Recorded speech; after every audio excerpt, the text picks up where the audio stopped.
এক ছিল সবুজে ভরা এক জঙ্গল। সেই জঙ্গলে থাকতো এক দুষ্টু কিন্তু খুব মিষ্টি বানর। তার নাম লালু। লালুর সবচেয়ে প্রিয় ছিল পাকা আম খাওয়া। একদিন লালু দেখল গাছের সবচেয়ে উঁচু ডালে ঝুলছে এক বিশাল হলুদ আম। সে ভাবল, এই আমটা আমি খাবই।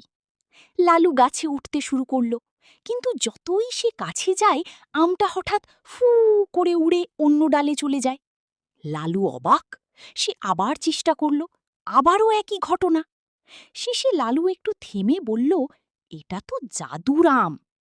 ঠিক তখনই এক ছোট্ট টিয়া পাখি এসে বলল, এই আমটা শুধু তাদের কাছে আসে যারা লোভ না করে বন্ধুদের সাথে ভাগ করে খায়। লালু বুঝতে পারল তার ভুল। সে চিৎকার করে বলল, সবাই এসো, আমরা একসাথে আম খাবো। এই কথা বলতেই আশ্চর্য, আমটা ধীরে ধীরে